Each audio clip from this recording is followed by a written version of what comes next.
Todos, boa noite, professor. Boa noite. Então, sejam todos muito bem-vindos, todas muito bem-vindas. Hoje é a nossa quinta aula da disciplina de metodologia do ensino do jogo do esporte na escola, tá bom? Então, para quem está chegando agora, eu sou o professor Ricardo Rezer, vou trabalhar com essa disciplina. Eu sei que tem alguns alunos novos. Semana passada nós tivemos uma atividade assíncrona, né?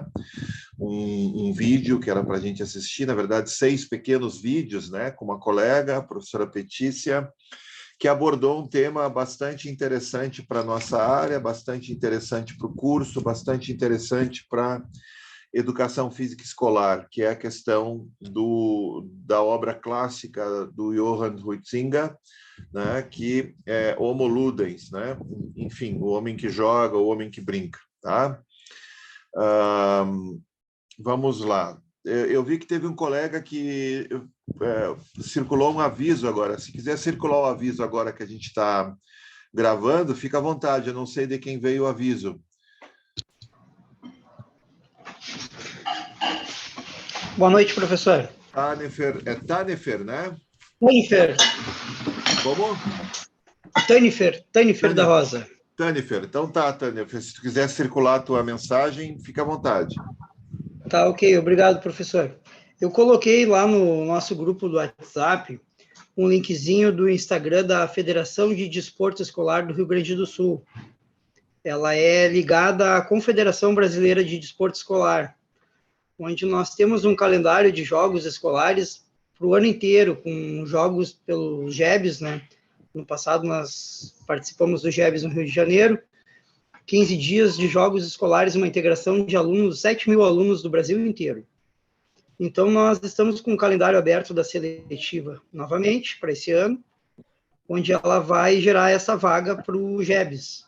Então, o pessoal pode acompanhar lá pelo Instagram, quem tiver interesse, divulgar nas suas escolas, quem trabalha com modalidades esportivas, logicamente, né? E então fica lá à disposição, quem puder acompanhar no Instagram e curtir, a gente agradece. Acho que era isso, não sei se ficou bem claro aí. Tá bom, Tanefer. Acredito que sim, acho que foi bem claro. Obrigado pela partilha aí da informação, tá bom? Eu, aproveitando essa primeira etapa aí dos avisos, eu já veiculei antes um link, agora eu veiculo de novo esse link do 7º colóquio de epistemologia do Colégio Brasileiro de Ciências do Esporte. Tá? Ele vai acontecer no final do mês de maio, início do mês de junho, 31 de maio, 1º e 2 de junho.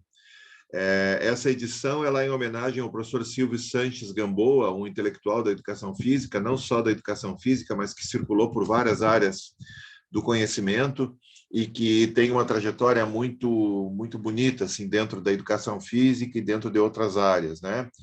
E ele faleceu recentemente no ano passado, enfim. E esse ano o evento vai homenageá-lo, tá? Então, o colóquio de epistemologia é um evento que se coloca na condição de um espaço e tempo de discussão sobre as epistemologias que transitam na área da educação física, os diferentes e distintos aportes teóricos, né, com os quais a educação física trabalha, seus diferentes paradigmas, e esse ano ele vai trabalhar com a ideia, o colóquio vai apresentar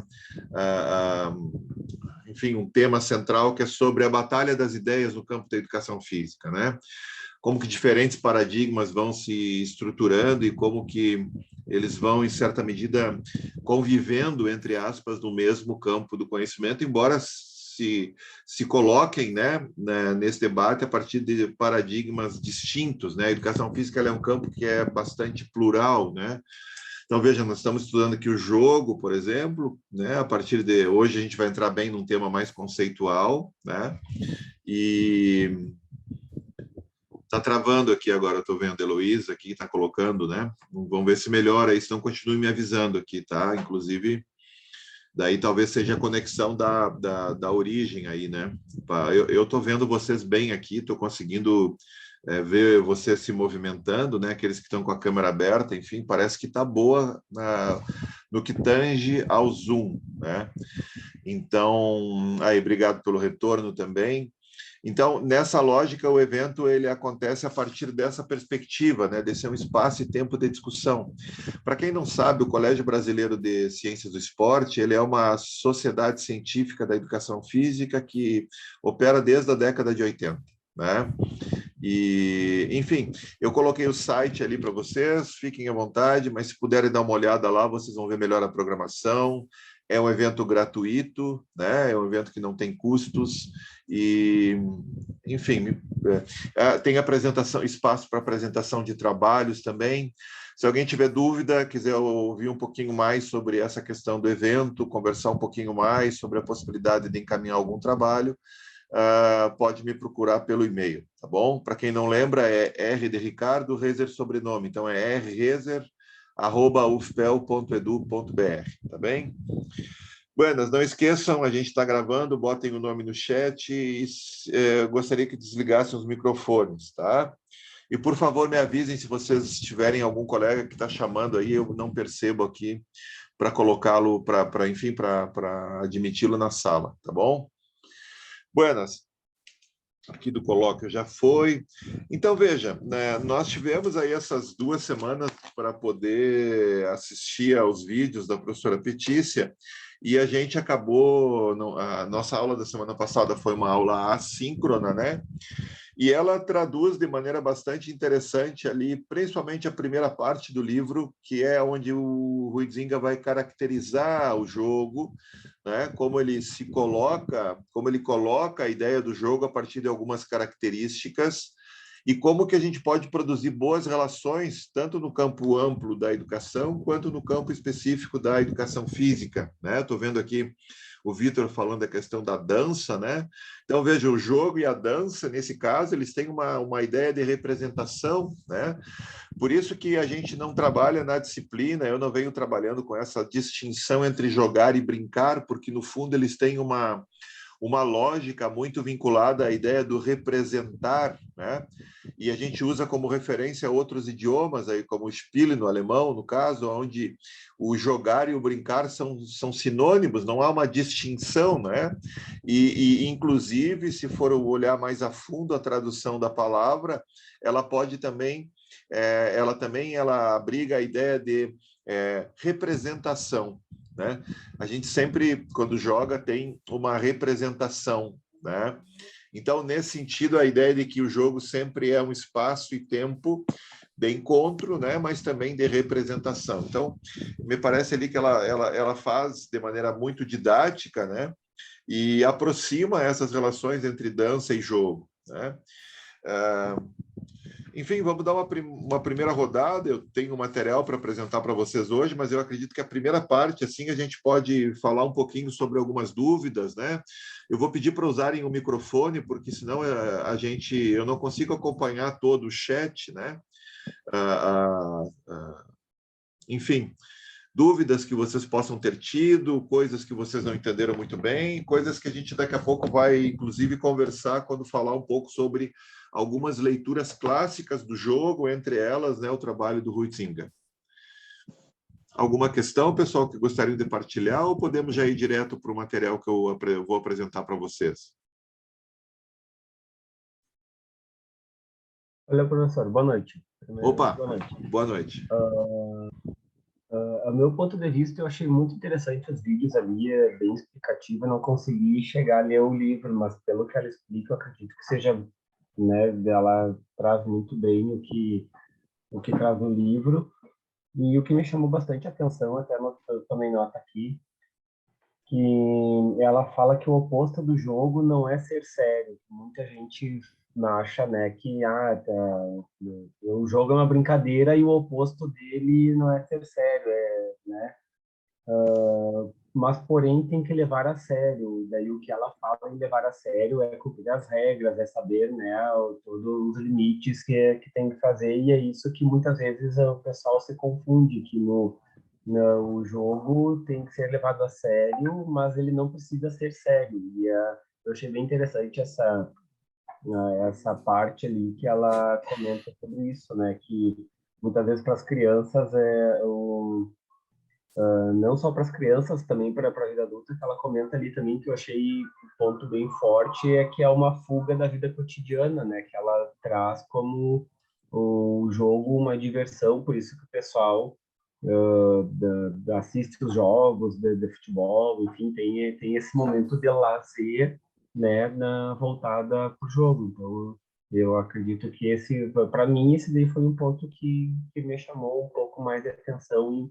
E o jogo não tem que ser levado a sério, porém ele não é sério, né? Mais ou menos nesse pensamento aí. Beleza, Gabriel? Vamos ver se mais alguém tem, daí depois a gente faz uma primeira rodada e depois eu faço um arrazoado, já anotei algumas coisas aqui das tuas contribuições. O que mais, gente, sobre a questão do vídeo? Mais algum elemento? Pegando um gancho, boa noite, professor, colegas. Boa Pegando um noite. gancho na fala do Gabriel, sobre regras, né? Mais para frente, ela também fala sobre a quebra de regras e o desmancha prazer. E ela fala que essa quebra de regras, ela também pode vir como uma oportunidade de tornar o jogo mais interessante, diferente, né? Porque ela fala que o jogo, sempre que ele for jogado, vai ter alguma coisa de diferente. Ele não vai ser igual ao jogo jogado na vez anterior. Então, eu acho que isso é muito interessante quando ela fala esse conceito, né, de ter regras para ter uma coerência, mas quebrar regras para fazer algo novo também. Achei isso bem interessante, porque ela faz links sobre esses seis temas, né, do capítulo do livro. É isso. Perfeito. Obrigado. Acho que é uma boa reflexão também, já anotei coisas aqui para a gente fazer um arrazoado. Vamos ver mais alguém que gostaria de se manifestar. Obrigado, Alain. Tudo bem? Boa noite. Boa noite. Quem está falando? Não estou vendo. José Henrique, eu estou com a minha câmera José. ruim aqui, professor. Tranquilo. Eu fiz algumas anotações também aqui, tipo, praticamente um resumo do que eu gostaria de contribuir.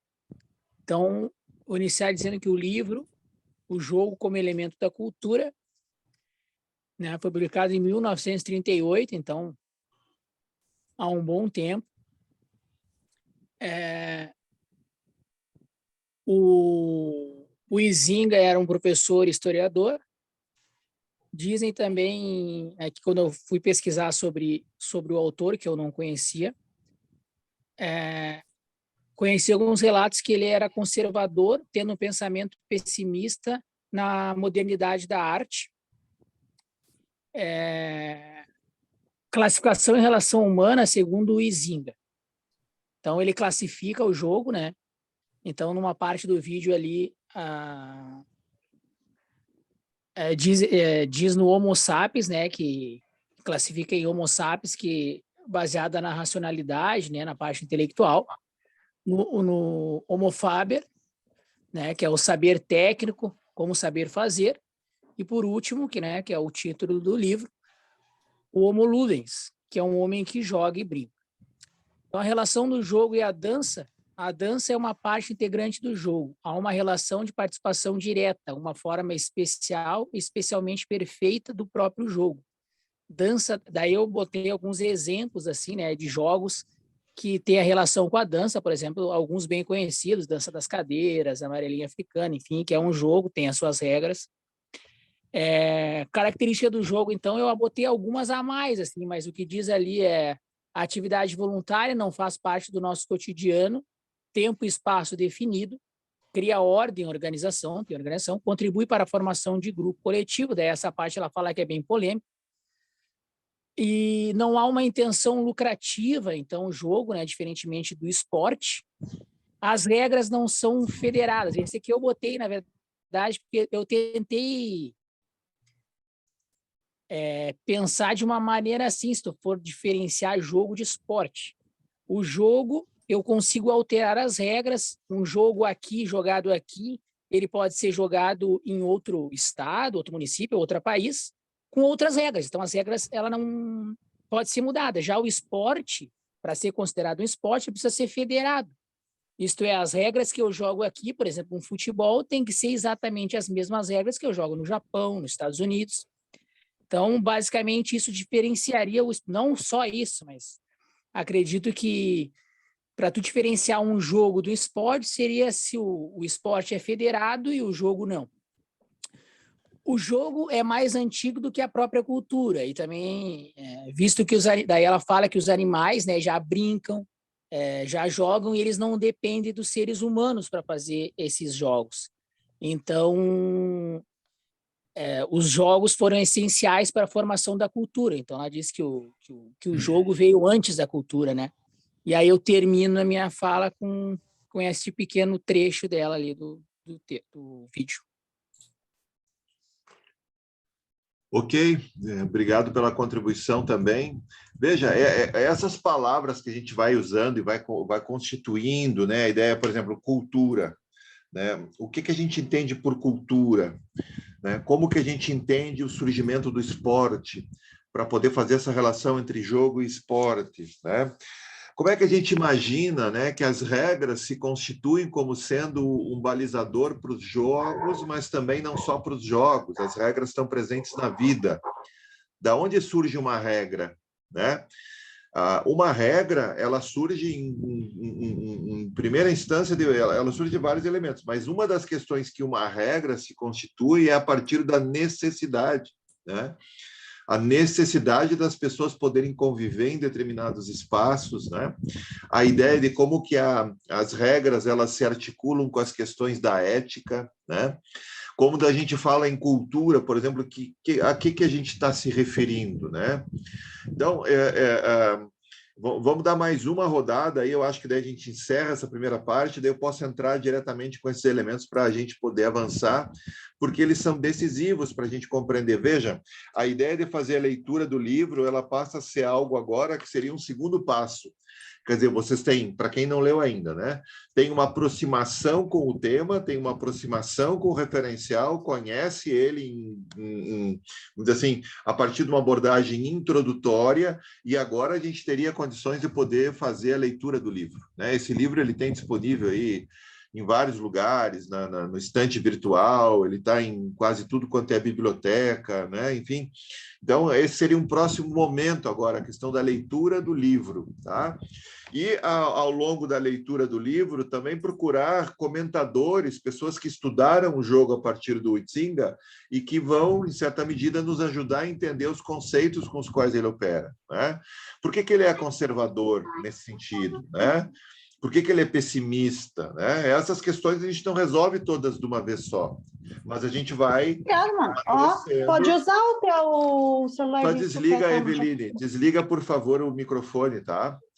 E aí a gente vai amadurecendo a nossa capacidade compreensiva sobre os temas que esse autor vai trabalhando. Quer dizer, tem várias monografias, por exemplo, trabalho de tese, trabalho de dissertação, que aborda o jogo a partir, por exemplo, desse autor, né? E nós vamos ver outros hoje aqui, né? Enfim, eu vou fazendo um arrazoado, né, e vou tentar articular isso com as coisas que eu trago para a gente poder dialogar na aula de hoje e na aula da semana que vem. São duas aulas que vão ser uma continuidade. Então, a gente veio numa parte mais ampla, mais, né, vamos dizer assim, mais aberta, né? Agora a gente vai fechar um pouquinho para entender melhor as questões do jogo, né? E vamos abrir, vai ter uma aula, por exemplo, que a gente vai trabalhar as relações entre jogo e esporte, por exemplo, né? Da onde vem o esporte, como eles se aproximam, mas também como eles se afastam, né? Mas essa questão do jogo como elemento conceitual ser anterior à cultura, ela se dá exatamente nesse processo que foi mencionado agora por um dos colegas, que é a questão do jogo constituir se constituir como um elemento da natureza dos animais, né? Os animais jogam, né? Mas há distinções entre o jogo humano e o jogo natural dos animais, né? Então, isso é outra coisa que a gente vai ver na aula de hoje também. Mais alguém gostaria de se manifestar, pessoal? Fiquem à vontade. Acho que dá para mais uma, a gente ainda tem tempo. Eu gostaria de fazer um comentário lá no primeiro link que ela fez, que a gente fica naquele anseio da participação dos alunos na escola, nos jogos, e a gente quer atingir um número maior possível de alunos sempre, né? E ali fala numa ideia de liberdade, que o jogo não pode ser involuntário, né? Tipo, a criança não pode estar envolvida obrigatoriamente. e acho que aqui vai um erro meu, e acredito que muitas das vezes é aquela primeira coisa, ô professor, vale nota isso? Ah, se não vale nota, então eu não vou fazer, né? E a gente quer sempre atingir, pensa numa metodologia onde tu possa trazer o jogo, a brincadeira, de uma forma lúdica, que possa atingir um número maior de alunos. E essa ideia de liberdade, né, ela fica num porém de não libertinagem, onde posso fazer qualquer coisa, mas trazer uma metodologia que, aos poucos, eles vão entendendo, porque muitas vezes estão fechados para a ideia de ver algo novo, algo diferente, né? E ali isso me tocou muito, né? A questão do não fazer involuntário, de má vontade, já não vai ser da mesma forma, não vai ter a mesma dedicação, e quem está com vontade vai acabar, não, mas não está legal esse jogo. Então entra também lá naquela parte que o colega falou, né? Do desmancha prazeres também, né? Acredito que a pessoa que não está afim de fazer, ela vai acabar prejudicando quem quer também fazer, né? Então, a gente pode fazer uma pergunta a partir dessa tua intervenção, né? Por que que uma criança não gostaria de brincar? Essa é uma pergunta importante para a gente fazer, porque o mundo lúdico constitui o universo da infância, né? Por que que ela não gostaria de brincar? Essa é uma questão. Também, por outro lado, tem a questão da responsabilidade dos alunos em qualquer disciplina escolar, inclusive na educação física, a responsabilidade de participar, de se constituir parte do processo, né? Por outro lado, né, isso acontece com a gente também, sempre tem muitos lados, né? A gente não consegue forçar as pessoas a brincarem. É difícil fazer isso. Agora, por exemplo, né, eu vou fazer uma aula e quem não se divertir perde nota, né? Então, é muito difícil pensar algo sobre o jogo nessa direção. Mas a gente vai criando mecanismos, né? Por isso que tem uma expressão que ganhou muita força na educação física, que é a questão de que o professor ele é sempre um motivador, no caso, né? Nessa questão, né, o professor não pode ser só um motivador, no caso, mas nessa questão, a maneira como o professor se coloca frente àquilo que ele propõe, né, também se estabelece muito a partir do quanto o professor acredita naquilo que ele está produzindo, né? Então, veja, nós estamos aqui agora com 38 participantes, né? Quase todos nós trabalhamos aqui com estudantes, e talvez alguém que esteja num outro ramo, alguém que esteja nesse momento agora, que não esteja atuando na escola, por exemplo. Mas a grande maioria, me parece que sim, pelo que eu li dos chats anteriores também. Mas veja, imagina se nós vamos trabalhar com determinado elemento conceitual, determinada atividade na quadra, no ginásio, né? E nem nós acreditamos nessa proposta, né? Então, uma das questões que faz o professor se colocar como alguém que, mesmo sem ter essa intencionalidade preemente como aquilo que o move, né? Mas a ideia do professor produzir propostas que ele acredita nela a partir de referenciais como o projeto pedagógico da escola, por exemplo, né? A partir de referenciais com os quais ele vai dialogando, né? E não se torna submisso a esses referenciais. Veja, a gente não pode se tornar submisso ao Huizinga, mas a gente tem que dialogar com ele porque ele pode nos ajudar a pensar o jogo como um elemento conceitual, e a partir daí a gente pode produzir propostas pedagógicas para pensar o jogo na educação física escolar. Mesmo porque o jogo não é só da educação física, o jogo é um fenômeno humano, é um fenômeno cultural, né? Então, o jogo tem na matemática, o jogo tem nos outros componentes curriculares também. Então, essas perguntas que a gente vai fazendo, né, partem também de o quanto que a gente acredita naquilo que a gente está propondo. Porque se para nós aquilo não é algo importante, né, muitas vezes passa a não ser importante também para o aluno, é como eu chegar aqui, né, e em certa medida, preencher um tempo na minha carga de trabalho, né, no sentido assim de não botar fé, né, nesse espaço e nesse encontro, né, sem ilusões, mas também sem pensar na banalização desse espaço e tempo de intervenção, né? Então, me parece que é nessa tensão, Danifer e colegas, que a gente poderia pensar alternativas, né, de modo a produzir situações, experiências, etc., que envolvam a questão do jogo, mas não só ele, aí tem a questão da dança, enfim, das atividades com as quais a gente participa na aula, a gente trabalha com os alunos, né, a partir de um referencial, a partir de um lastro, né, que nós consigamos sustentar e que nós tenhamos, em certa medida, a convicção é uma palavra ruim, né? Porque a convicção ela também nos faz produzir correntes, também nos aprisionam, né? Mas a ideia de que a gente bota fé, né? Para usar uma expressão bem comum, assim, a gente bota fé naquilo que a gente faz, e o aluno sente isso. Né? O aluno sente como a gente chega na aula, o aluno sente como a gente se coloca frente ao conteúdo, o aluno sente, ele nos testa, vocês bem sabem disso, né? E na medida em que a gente consegue se colocar nesse contexto, a partir de um referencial de autoridade, não de autoritarismo, né? O aluno também começa a pensar assim, bah, mas para aí, tia, eu tenho coisa para aprender com esse cara, eu tenho coisa para aprender com essa professora, eu tenho coisa que aqui me interessa. E aí a relação que antes ela era mais distante, né? Me parece que elas vão se tornando próximas e a cumplicidade vai se instalando. Claro que pode parecer algo assim que, mas isso leva tempo. Realmente, a cumplicidade sempre leva tempo, até na relação que nós temos com a amizade, com as pessoas que a gente se relaciona de qualquer forma, enfim. Mas isso, para conseguir uma cumplicidade, leva tempo, né? Eu me lembro que quando eu trabalhei numa escola, eu ia de ônibus para essa escola. E os alunos sempre me recebiam, e não só eu, todos os professores, com alegria, etc. Era uma escola rural. E eu me lembro que os alunos sempre me recebiam dizendo assim, professora, vai ter bola hoje? Vai ter bola? Né? Vai ter futebol? Vamos jogar bola hoje? Sempre aquela questão do jogo de bola, né? E depois de um tempo, quando a gente começou a construir propostas de ensino, eles começaram a copiar no caderno o planejamento das aulas, receber o planejamento das aulas, na época ainda, mimeografado, né? Que eles sabiam que existiam aulas que a gente chamava de aulas livres, que eram brechas, né? Como muitos de vocês fazem, né? Onde até eu jogava junto com eles, né? Porque o problema de jogar com os alunos, isso não é um problema, isso é uma coisa muito legal. O problema é quando isso se torna rotina, né? Isso se torna o cotidiano da aula. Agora, participar com eles das atividades em alguns momentos é super interessante, né? E eu me lembro que depois de um certo tempo, alguns meses, né, esses alunos já não vinham mais, isso foi um sinal, né? Eles não vinham mais perguntar o que tinha na aula, porque eles tinham um planejamento.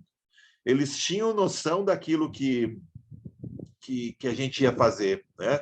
Então, é a mesma coisa que a aula de hoje. Vocês vêm para a aula, vocês têm uma razoável percepção daquilo que não... Uma razoável noção, melhor dizendo, né?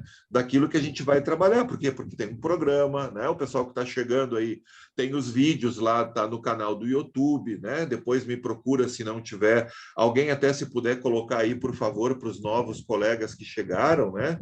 Para colocar lá, tem os vídeos no canal do YouTube, né? Tem os textos. Eu vou colocar essa apresentação que eu vou trabalhar com vocês hoje também, disponibilizar lá no e-aula, né? Então, tem coisas que a gente vai, em certa medida, se apropriando, porque a gente vai vendo como é que o processo vai se desenhando, né? E isso me parece que, naquele caso, pelo menos, na experiência que eu tive com esse contexto, né? Mudou muito a percepção dos alunos sobre a aula, né?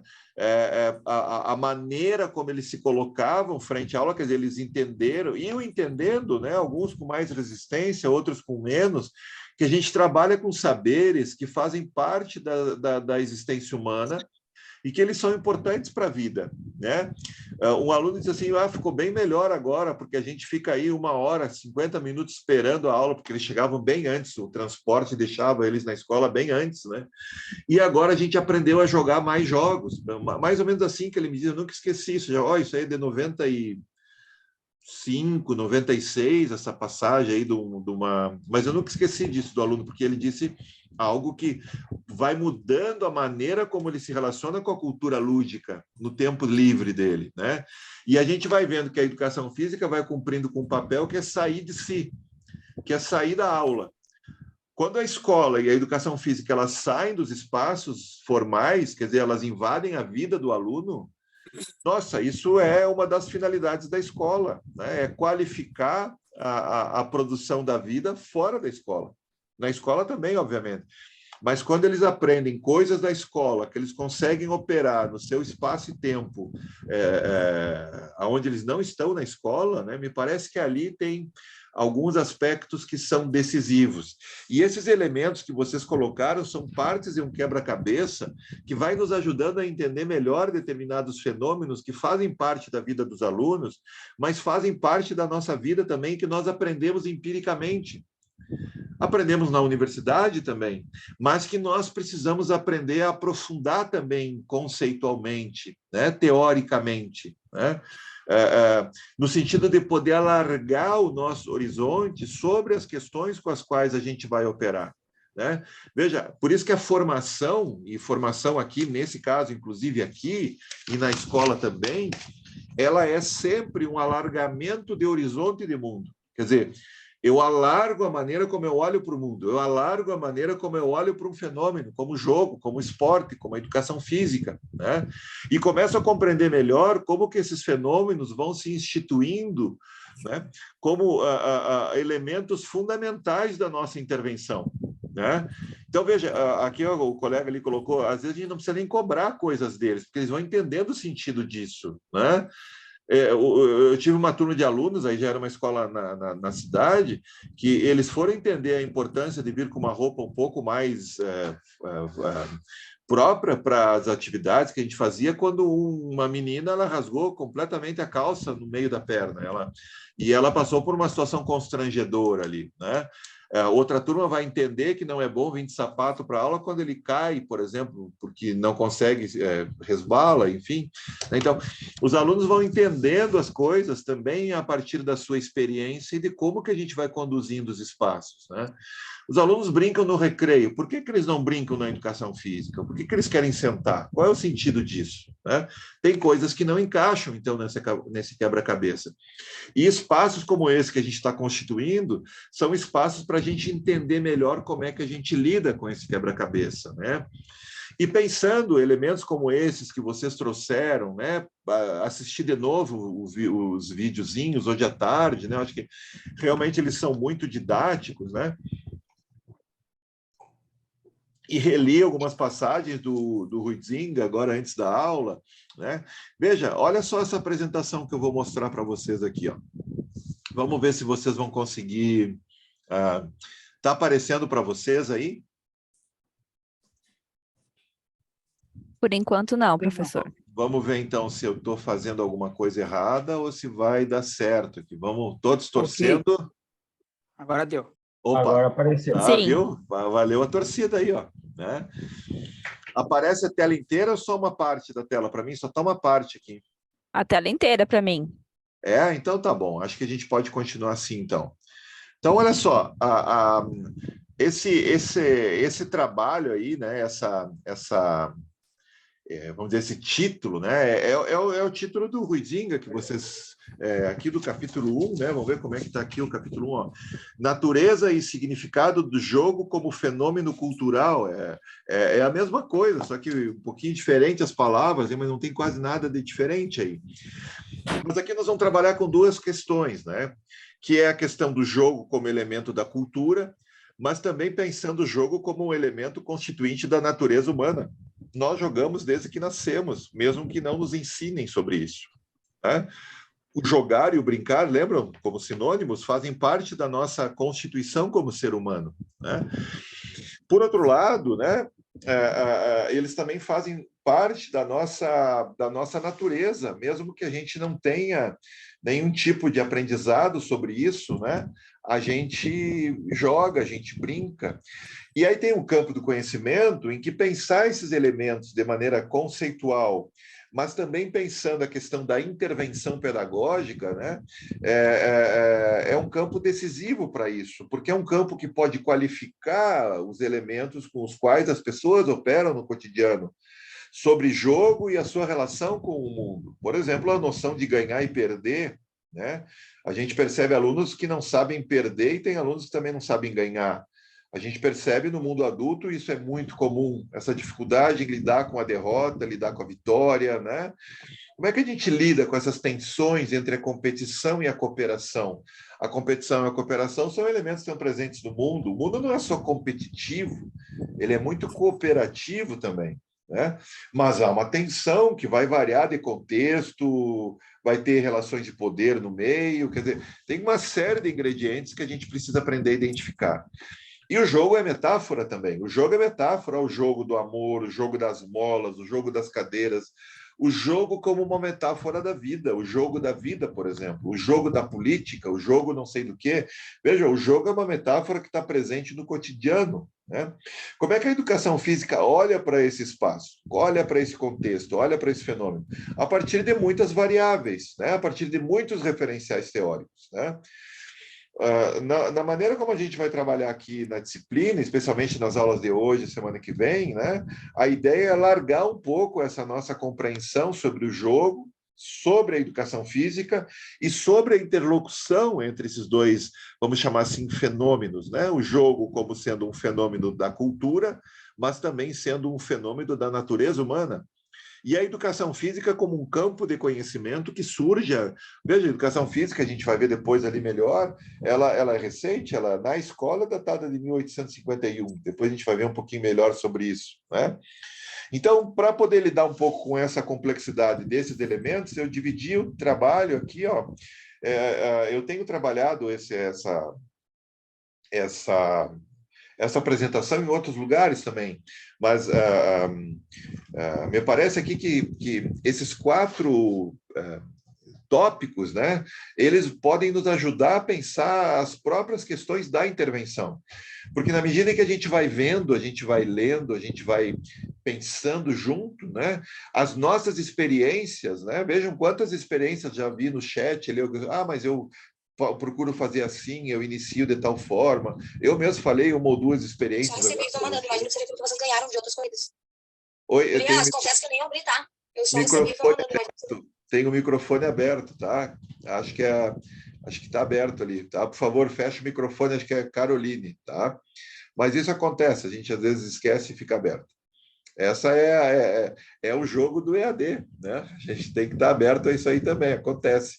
Né? Aconteceu já comigo várias vezes, às vezes vem o meu piá que abre a porta, quer falar comigo, esquece que eu estou em aula, então isso é bem comum. Não se preocupem, só lembrem quando puder de fechar o microfone. Mas vamos lá, ó, esses 4 elementos. Pensar o jogo e a cultura, a partir de uma abordagem conceitual, pensar os nexos da educação física como campo do conhecimento com o jogo, e aí entrar com a questão da cultura corporal de movimento, porque aí a gente começa a discutir um pouquinho sobre o que é cultura, por que a educação física se coloca como sendo o campo do conhecimento que trabalha com temas da cultura corporal de movimento. Vocês vão vendo que essas coisas que a gente vai falando, elas não estão distantes do universo de vocês, elas estão presentes, vocês trabalham com o jogo, vocês trabalham com a dança, com a ginástica, com a educação física, mas a gente vai tentando criar uma articulação teórica que vai dando mais densidade para a nossa compreensão sobre esses fenômenos e vai tendo aí, nesse caso, a gente vai tentando, pelo menos, ampliar nossa capacidade teorética de trabalhar com isso. Porque a partir do momento que a gente vai ampliando os nossos horizontes, coisas que antes a gente não percebia, a gente começa a perceber. E aí pensar um pouco das responsabilidades pedagógicas para a formação de professores no campo da educação física, que é o que a gente está fazendo aqui. Né? E aí vocês vão ajudando e colocando alguns ingredientes que eu não coloquei por questões de tempo, por esquecimento, ou mesmo por não me dar conta, não entrar em determinada seara que para vocês talvez fosse mais interessante, tá bom? Olha só, essa abordagem conceitual, onde a gente começa falando no bloco 1, vocês não precisam copiar, porque esse material vai estar disponível lá no e-aula. Já vou colocar, possivelmente agora, após a aula, eu já coloque lá. Eu não lembro, eu acho que eu não coloquei ainda, mas eu vou lá olhar. Se eu não coloquei, eu já coloco depois da aula, vocês vão ter acesso a todos os slides, tá? Então, a primeira coisa é essa ideia de que o jogo é anterior à cultura, né? Por quê? Porque os animais também jogam, mas, como eu disse antes, há uma distinção entre o jogo dos animais e o jogo dos humanos, né? Os seres humanos, olha o segundo tópico ali, a mimesis como distintivo do humano. Mimesis é uma palavra que vem do grego, ela quer dizer a capacidade de produzir semelhanças. O ser humano tem dois distintivos muito claros, entre outros, né, que vão distinguindo o ser humano dos outros animais, né? Nós também somos animais, né? Mas nós temos alguns elementos que vão nos distinguindo dos outros animais. Por exemplo, um deles é a mímesis. A mímesis é a nossa capacidade de produzir semelhanças, né? O outro seria a ética. Depois a gente fala um pouquinho mais da ética, né? Mas a questão, os animais não são seres éticos, mas o ser humano é. O ser humano tem capacidade de poder pensar sobre os seus atos e refletir sobre eles a partir das suas noções de certo e errado, justo e injusto, etc., né? Mas a mímesis, como distintivo do humano, nesse caso aqui, ela se coloca na medida em que o ser humano é capaz de produzir semelhanças. Um guri, alguém está com o microfone aberto de novo. Um guri, sim, eu quero ler. Oi? É que para nós ainda aparece o slide 1, o senhor já está falando do slide 2, era só isso que eu queria comentar. Ah, tá, desculpa então, pessoal. Obrigado aí, Gabriel. Vamos ver aqui o que aconteceu aqui. O meu está aparecendo aqui, bloco 1, jogo e cultura, uma abordagem conceitual. Não é isso que aparece para vocês? Não. E agora? Aí, apareceu. Tá? Vocês conseguem ver assim? Sim. Vamos ver agora se conseguem ver dessa outra forma aqui. E agora? Não mudou nada. Bom, eu vou seguindo o raciocínio aqui, ó, porque se vocês conseguem acompanhar sem ser no modo apresentação, eu vou tocar o barco aqui, pode ser? Vocês estão vendo agora bloco 1, jogo e cultura, uma abordagem conceitual, correto? Isso, exatamente. Correto. Tá, então eu vou tocando por aqui, ó, que dá para ver, enfim, porque eu não sei porquê, mas ele não está transformando em apresentação tela cheia, ficaria melhor, mas não está dando muito certo aqui, então vamos tocar assim, tá? Não, a gente gasta muito tempo daí com a questão, e se está dando para vocês acompanhar aí, tranquilo. Então, essa ideia de que o menino, um menino, uma menina, né, eles podem, ou elas podem, imitar um animal. O menino pode brincar que é um cãozinho, pode brincar que é um leão, pode brincar que é um tigre. Agora, o tigre não vai brincar que é um menino, ele vai brincar de acordo com aquilo que a natureza felina do tigre lhe permite, né? Assim como as questões do trabalho, né? Uma abelha não vai construir uma colmeia de 2 andares, ela vai construir uma colmeia de acordo com aquilo que a natureza lhe permite, né? Já o ser humano, ele consegue transcender a sua orientação natural. O ser humano é um ser que pode se constituir em algo para o qual ele não foi produzido, né, para ser. Então, nós podemos criar coisas a partir, né, para além, melhor dizendo, da nossa natureza. Nós podemos produzir coisas. Por exemplo, nós podemos brincar que somos animais, mas os animais não conseguem brincar que são seres humanos. Então, veja, nós podemos produzir experiências miméticas.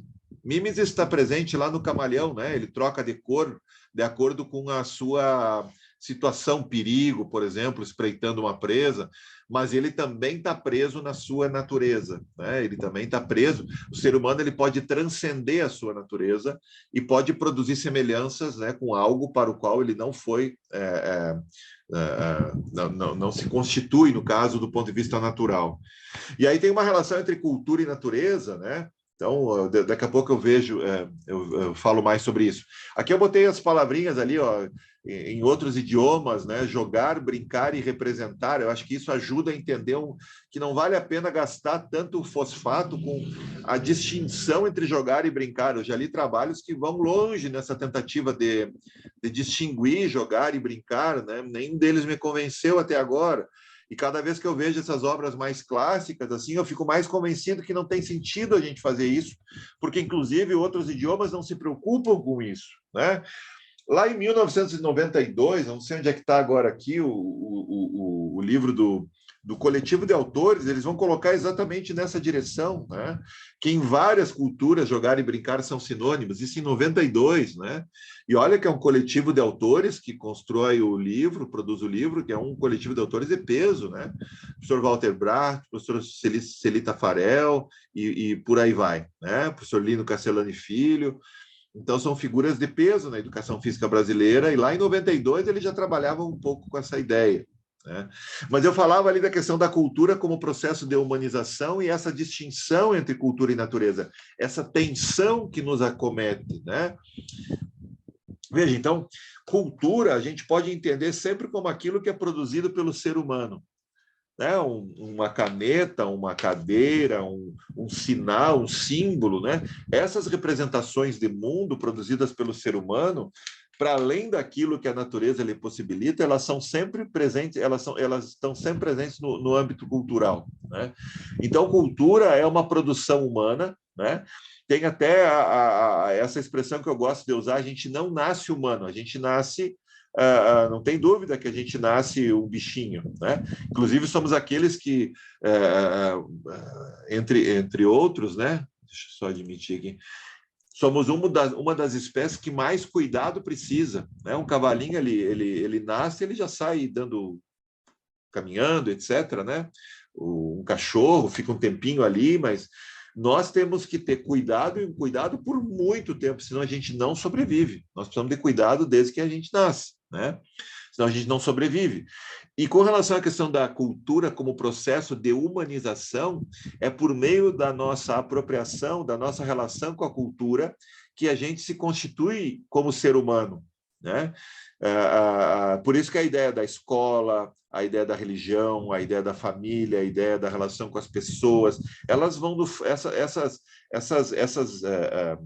essas esferas, elas vão nos formando culturalmente, né?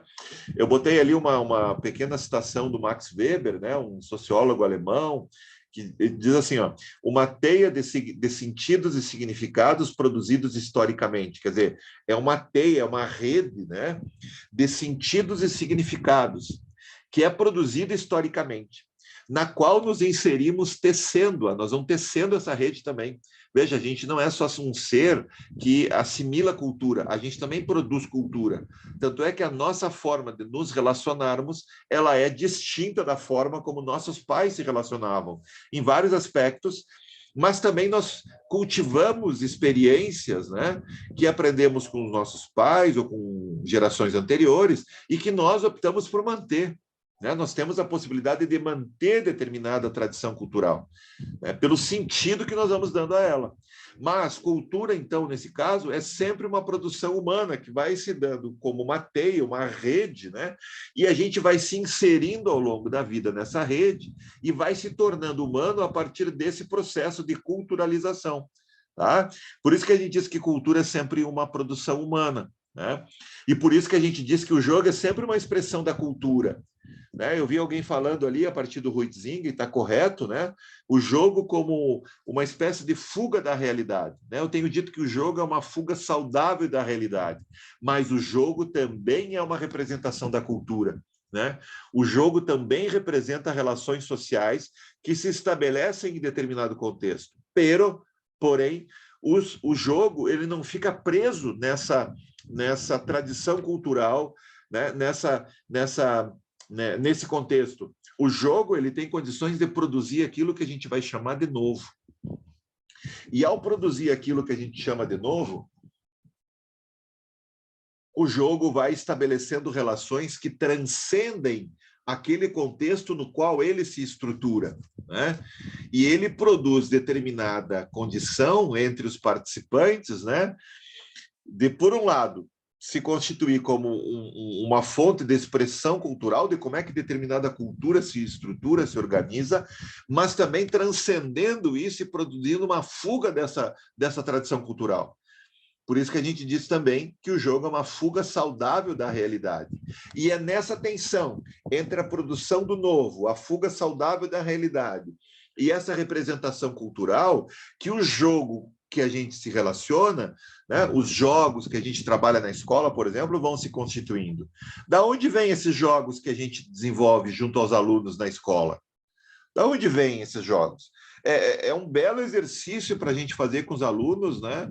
A ideia de buscar as raízes culturais dos jogos que eles mesmos praticam. Da onde vem o jogo do taco? Será que tem relação com beisebol? Da onde vem o jogo da velha? Né? Da onde vem o jogo da amarelinha? Veja, o jogo da amarelinha tem uma conotação jesuíta na sua formulação. Faça tudo certo e você vai pro céu, né? Vai para o céu. E essa é uma metáfora da vida na Terra. O jogo da amarelinha é um jogo instituído pelos jesuítas, né? Então, nesse sentido, a ideia de pensar determinados ingredientes que vão constituindo aquilo com o qual a gente opera no cotidiano é formidável para entender o nosso próprio trabalho, as origens e as consequências do que a gente produz com os estudantes, com os alunos, enfim. Então, esse jogo entre origem e consequência, veja a metáfora do jogo presente, esse jogo entre origem e consequência, ele é importante para os estudantes saberem, né? O Jean Piaget, que é um clássico também para falar sobre jogo, eu não trago ele aqui para a gente conversar sobre ele hoje, porque não dá para falar com todo mundo também, né? Tem muito mais do que eu apresento aqui sobre jogo, obviamente, vocês bem sabem disso, a gente tem que fazer escolhas, né? Mas o Piaget vai conversar com crianças e vai perguntar de onde vem, de onde surgem as regras, né? Do jogo de bolinha de gude, por exemplo. Né? E os alunos, os meninos dizem, foram senhores que produziram, né? Foi Deus que produziu essas regras, né?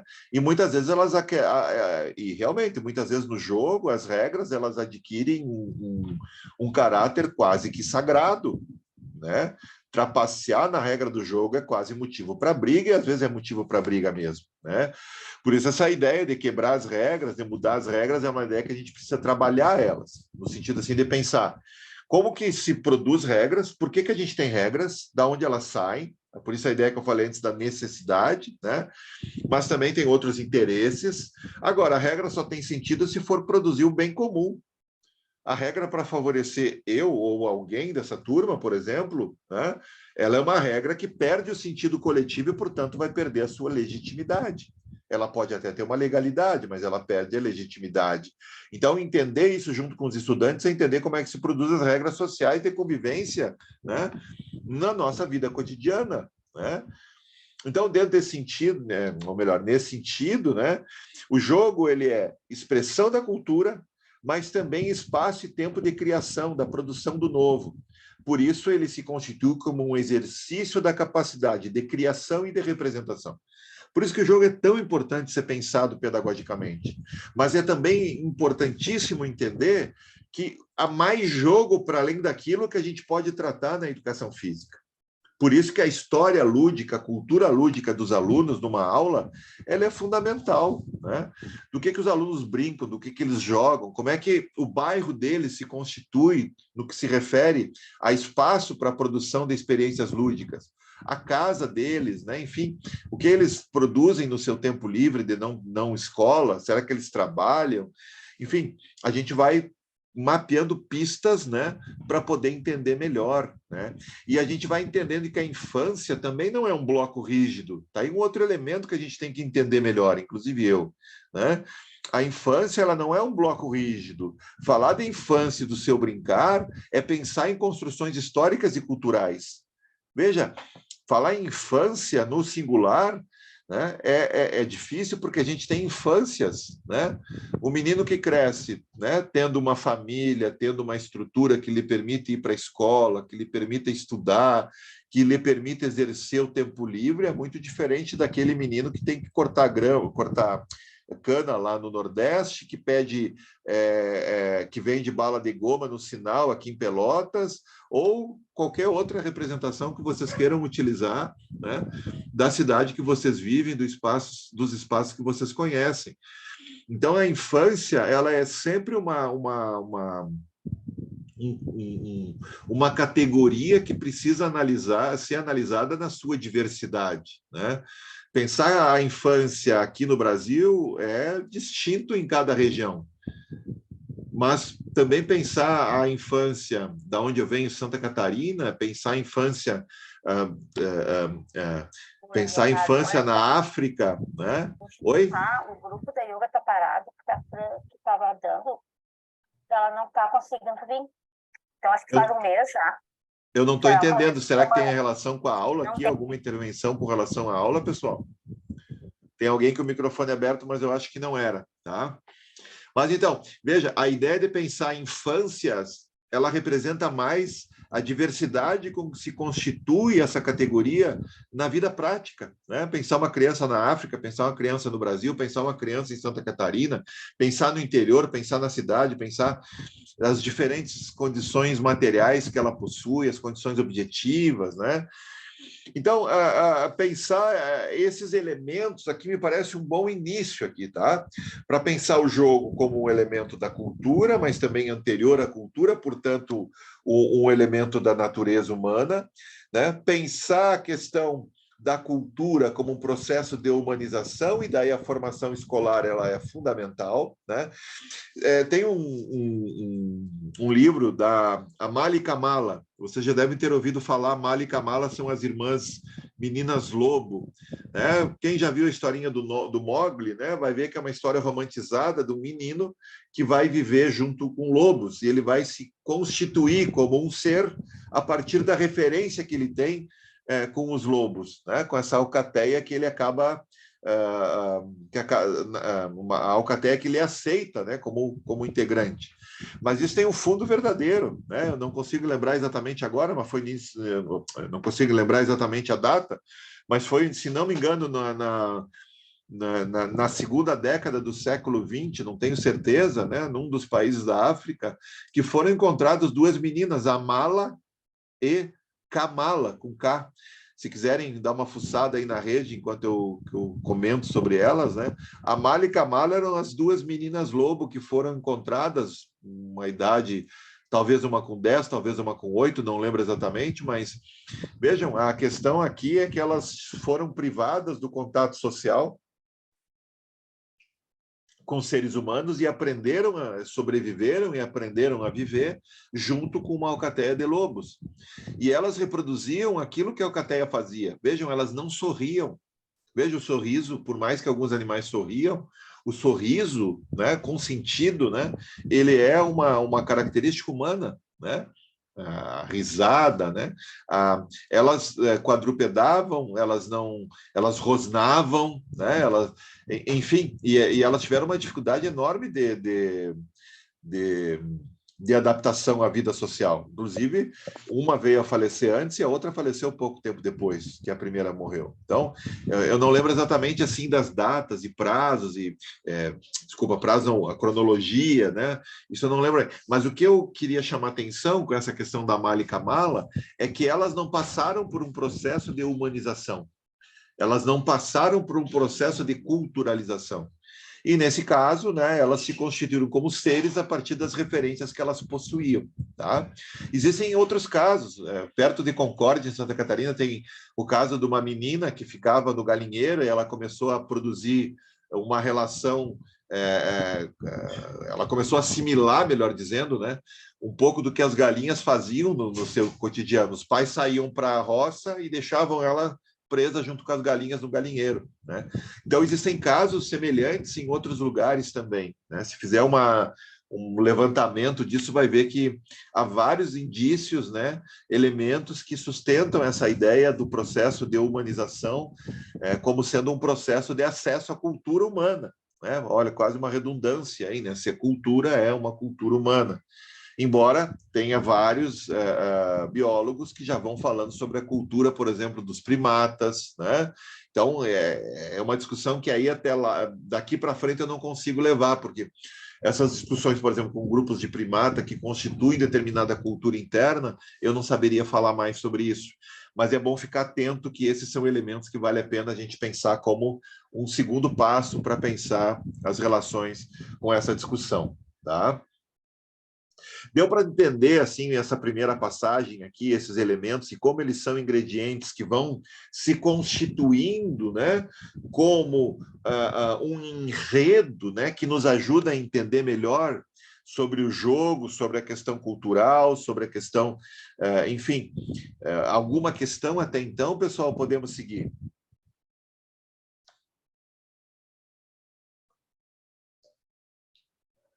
Vamos seguindo, então. Agora eu vou apresentar para vocês 4 referências que vocês já devem conhecer, eu imagino, né? São 4 referências, tá? Que a gente poderia chamar de referências clássicas, tá? São, no caso aqui, um psicólogo russo, né, chamado Lev Semenovich Vygotsky, que em 1933 vai publicar um livro chamado O Papel das Regras, enfim, o jogo e suas regras no desenvolvimento mental das crianças. Ele vai trabalhar, vai ser um dos primeiros a pensar a questão do jogo no desenvolvimento das crianças. Vygotsky é muito trabalhado nos cursos de pedagogia, por exemplo. Eu lembro que tem pedagogas aqui, pedagogos, né? Vygotsky é bastante trabalhado na educação física também, né? Para quem se aproxima mais da psicologia, né? Enfim, mas veja, ele traz algumas contribuições que vale a pena a gente chamar atenção, né? E aqui a gente vai trabalhar com o Vygotsky, um russo. O Huizinga a gente vai passar um pouco mais rápido, né? Porque a gente já teve a oportunidade de ver um pouco mais sobre ele nos vídeos, né? Depois a gente vai falar com o francês, vai pensar um pouquinho mais sobre o trabalho dele, os jogos e os homens, Roger Caillois, tá? Que publicou um livro em 1958. Veja, e um alemão chamado Hans-Georg Gadamer, que vai publicar um livro Verdade e Método em 1960. Então aqui nós temos um cara da filosofia, temos um cara aqui que vai fazer um trabalho vinculado à sociologia, à antropologia, à história e à psicologia. Então, aqui dá um panorama assim, de como o jogo é um elemento que se constitui como um elemento complexo nas mais diversas áreas. O jogo está presente na economia, a teoria dos jogos é uma teoria econômica, né? Por exemplo, né? Então, a ideia do jogo, quer seja como metáfora, quer seja como fenômeno vivo, quer seja como questão conceitual, teorética, ele está presente em todas as áreas, né? Então, o Vygotsky, voltando para ele vai trabalhar com a ideia de que o jogo se constitui a partir de situações imaginárias. Veja, para Vygotsky, o prazer não é uma característica definidora do jogo, e nem para Huizinga.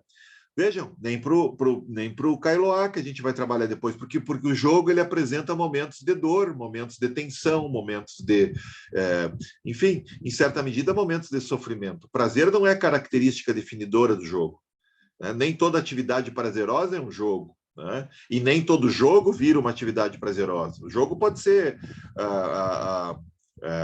pode se constituir a partir de uma relação bastante pesada, inclusive, né? Então, veja, o jogo se constitui de situações imaginárias. Então, aqui é um deslocamento.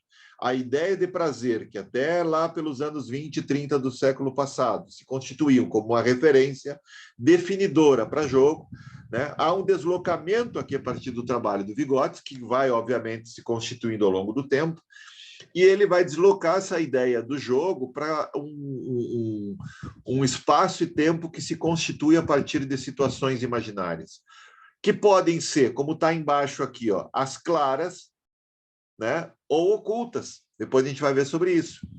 Mas, sem dúvida nenhuma, ele coloca o jogo como uma necessidade da infância. Veja, o jogo é uma necessidade, por isso que a gente pergunta por que uma criança não jogaria, né? Por que ela não brincaria? Né? De alguma forma, a gente brinca, a gente joga todo dia, quando a gente pode. Quer seja por um jogo de palavras, contando uma piada, né? Quer seja por uma situação, por uma experiência corporal, por exemplo, no sentido estrito do termo, né? Mas também com Vygotsky a gente vai pensar que o jogo é uma situação privilegiada de aprendizagem. A gente aprende coisas com o jogo, a gente aprende sobre regras, a gente aprende comportamentos, a gente introjecta determinadas formas de pensar, de agir, de ser, né? A gente imita determinadas referências que vai constituindo, né? Que nosso imaginário vai constituindo, né? E no jogo há uma consciência daquilo que é real, mas uma consciência também da possibilidade de transformação. Veja aqui a ideia do novo que a gente falou antes, né? A ideia de que o jogo permite essa abertura. E aqui eu destacaria, veja, essa é uma obra lá de 1933. Aqui eu destacaria 2 movimentos bastante significativos no trabalho de Vygotsky que vão nos ajudar a pensar um pouquinho o jogo, tá? Primeiro, a ideia da relação do objeto com seu significado. Por isso, a importância de produzir jogos com as crianças, de produzir brinquedos. Nesse caso, o brinquedo ele é um instrumento com o qual se joga, né? que pode ser um lápis, pode ser alguma coisa que se constitui como um objeto daquela experiência, né? Aí é o brinquedo, né? Por quê? Porque o significado dos brinquedos prontos, em certa medida, ele vai se estabelecendo ao longo dos últimos 100 anos e cada vez ele vai se constituindo, né? Isso na lógica mais hegemônica. Cada vez ele vai se constituindo de maneira mais evidente. Então, por exemplo, o carrinho que ele faz tudo e a gente olha para o carrinho brincar, né? Diferente de um carrinho que a gente pode desmontar, montar, remontar e etc. Então, nessa lógica, o brinquedo ele tem um significado e o brinquedo ele pode também, como é que se diz, transcender esse significado, né?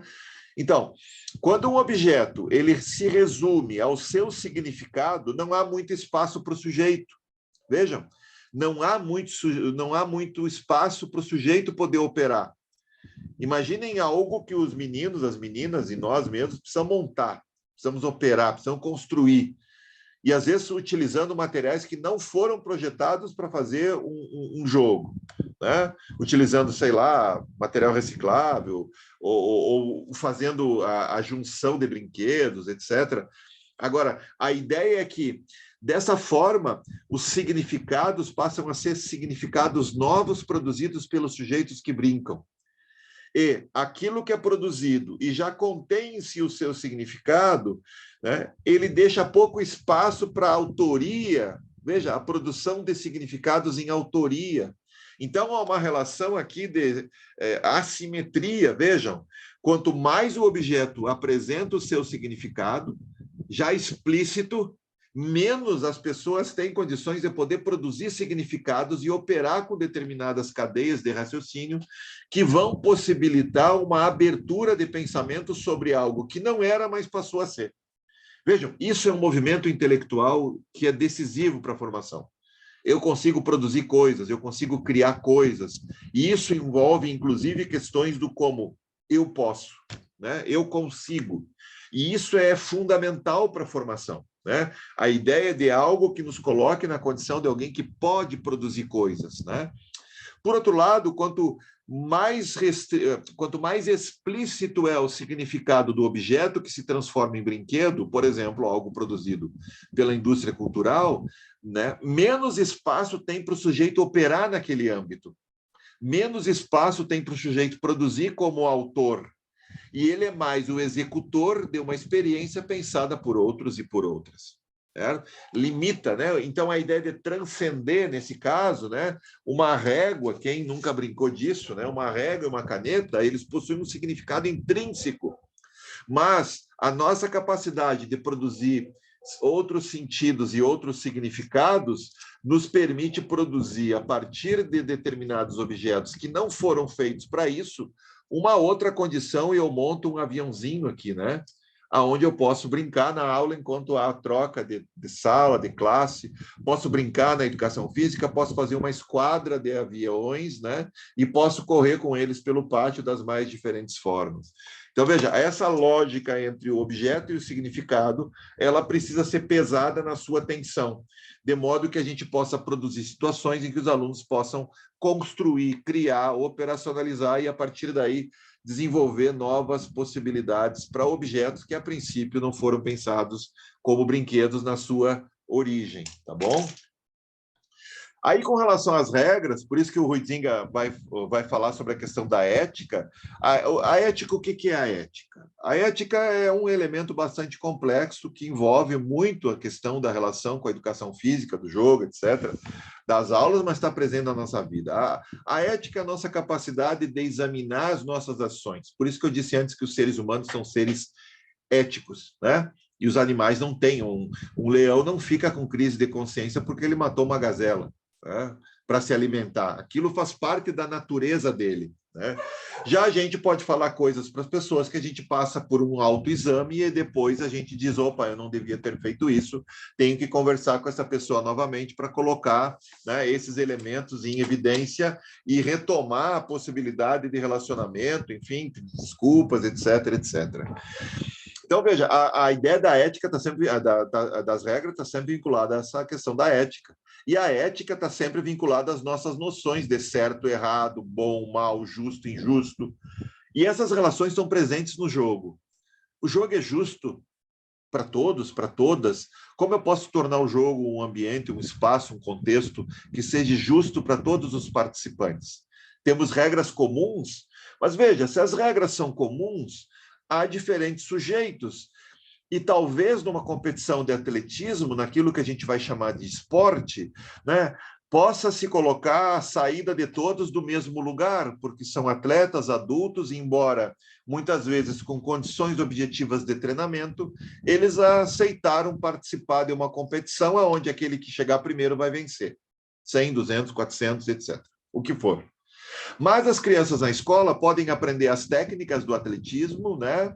Por exemplo, as corridas rápidas, ponta de pé, elevação de joelho, movimento de braço, etc. Elas podem aprender as técnicas, mas, ao mesmo tempo, elas podem pensar qual seria, a gente pode produzir isso com eles, né?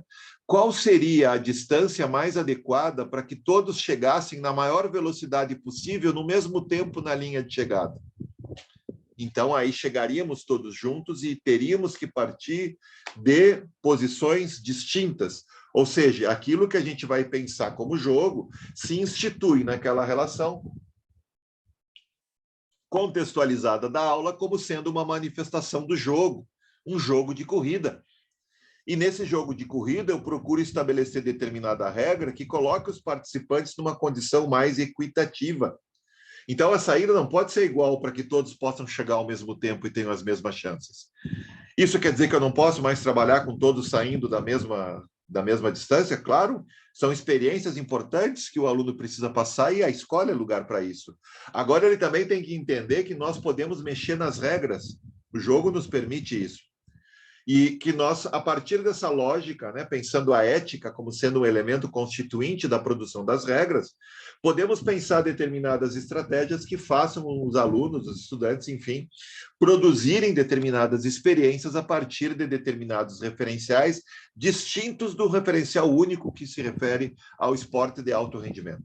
Nós podemos desconstruir. Eleanor Kuntz, no livro Transformação Didática do Esporte, em 1994, vai falar sobre isso de maneira bastante clara, né? Com outra linguagem, pensando aí a teoria habermasiana do agir comunicativo, né? Pensando aí uma outra referência teórica, mas pensando a questão das regras como sendo um espaço e tempo de aprendizado, a experiência dos sujeitos como sendo aquilo que dá mais valor, né, do que propriamente determinados contextos mais fechados que servem de referência para outros que poderiam ser mais abertos, né? Então, aqui nesse caso, agora para tentar explicar melhor essa relação entre situações imaginárias e regras, para o Vygotsky, os jogos sempre vão ser constituídos por situações imaginárias, mas também regras, né? Mas aqui é uma relação distinta, né? Porque as regras elas podem ser ocultas ou podem ser as claras, nessa lógica vygotskiana. E as situações imaginárias, tanto quanto as regras, né, podem ser ocultas ou podem ser as claras. Então, quando eu estou jogando caçador, eu tenho ali um jogo que se origina a partir de uma manifestação que a gente vai considerar muito próxima da guerra, né? Mas, enfim, é aquele jogador que vai dar bolada no outro jogador e vai caçar o outro jogador, enfim, vai representar a caçada também. Depende como a gente vai tratar a base cultural ou as bases culturais dessa experiência. Por isso que é importante pensar, né, as origens dos jogos que a gente vai produzir com os alunos. Mas veja, naquela situação do caçador ali, que eu imagino que a maioria, se não todos, conhecem todas, né? A ideia do caçador ali se baseia numa metáfora, né? Numa metáfora. Então, ali nós temos uma situação imaginária que ela se encontra oculta, né? Ou seja, é o caçador, é aquele que vai caçar os outros, por exemplo, aquele que detém a bola, né? Por outro lado, nós temos situações, regras que são claras, elas estão às claras. Veja, o que eu posso fazer, o que eu não posso fazer, há um acordo prévio, pode ser tácito, porque a gente não coloca no papel às vezes, mas olha, é uma bela experiência colocar com os alunos as regras. O que pode e o que não pode num jogo, para ver a complexidade que é isso. Não, veja, a gente não vai ver jogo, a gente não vai simplificar mais o jogo quando a gente explicar esse jogo colocando os objetivos, os materiais, as regras, etc, etc, né? Então, a gente vai mudar um pouco, deslocar um pouco a nossa ideia do jogo como sendo algo simples que todo mundo pode ensinar, etc, etc. Em última medida, pode, né? Agora, pensar didaticamente o jogo, pedagogicamente, é algo que cabe a nós, professores e professoras. Então, a gente precisa saber ensinar melhor do que, por exemplo, aquela pessoa mais velha que vai ficar cuidando dos sobrinhos em casa, dos filhos, etc., que também vão ensinar jogos, também vão ensinar atividades. Mas há muita diferença dentro desses dois contextos. Na escola, a gente persegue objetivos, a gente trabalha pedagogicamente com os conteúdos, a gente tem um determinado espaço-tempo previamente estabelecido. E com relação a essa tensão entre situações imaginárias e regras, a gente vê que na infância mais tenra também as regras se constituem. Por exemplo, as regras do comportamento humano. O que pode ou o que não pode fazer, os meninos e as meninas vão definindo meio no... quando eles se encontram para brincar de alguma coisa, por exemplo, de boneca ou de carrinho. Eles não estabelecem um tratado para falar sobre aquilo, para poder brincar. Eles simplesmente brincam, né? Jogam. E ali a gente tem situações imaginárias, as claras, né? É o sujeito que é um piloto de Fórmula 1, mas ele está dentro de uma caixa de papelão, né? Então, as situações imaginárias estão as claras, e as regras, nesse caso, elas estão ocultas, são as regras do comportamento, elas são tácitas, elas vão se direcionando de acordo com o que aquele grupo vai estabelecendo, obviamente sempre com uma tensão, relações de força desiguais, algumas disputas de poder e etc, né? Não vamos ser ingênuos, as infâncias também têm essas relações entre si. Tá? Então, essa ideia, bem tentando, sem simplificar, essa era a ideia, mas tentando trazer de forma bem didática, e por que não simples, né? O simples é bom também, né? Eu procurei pensar esses elementos, né? Obviamente que Vygotsky é um clássico, tem gente estudando ele até hoje, tem gente que já estudou ele durante muito tempo, mas eu procurei pensar algumas das coisas, por exemplo, que estão lá na minha monografia de especialização. Eu participei de um curso, fiz um curso de especialização tipo esse que vocês estão fazendo, e fui estudar o jogo em Vygotsky, né? Na verdade, fui estudar o jogo em Vygotsky e Piaget, né? Mas procurei pensar aqui porque achei que os exemplos práticos aqui poderiam, e até pelo tempo que a gente tem, ser mais interessantes. Também não dá para tratar de tudo, como eu falei anteriormente. Sobre essa pequena apresentação, breve apresentação, mais esse dispositivo de poder entender alguns elementos que têm uma origem dentro de um determinado cara, de um sujeito chamado Vygotsky, que já morreu há um tempo, mas que deixou contribuições interessantes do campo da psicologia, que podem ajudar campos como a educação física, eu perguntaria, deu para entender razoavelmente bem, razoavelmente, deu para ter uma clareza das coisas que eu tentei trabalhar, ficaram algumas dúvidas, gostariam de fazer algum comentário, alguma coisa que eu não abordei direito e deveria abordar melhor, como é que vocês podemos tocar, né? Como é que vocês podemos seguir, né, com a disciplina, né? Tá ok até aqui, tudo bem? Alguém teria alguma coisa para perguntar?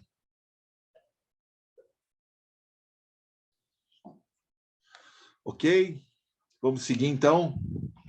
Até porque o próximo, né? O próximo que a gente vai trabalhar aqui, ó, é o Huizinga. Essa citação, a própria professora Petícia fala, né?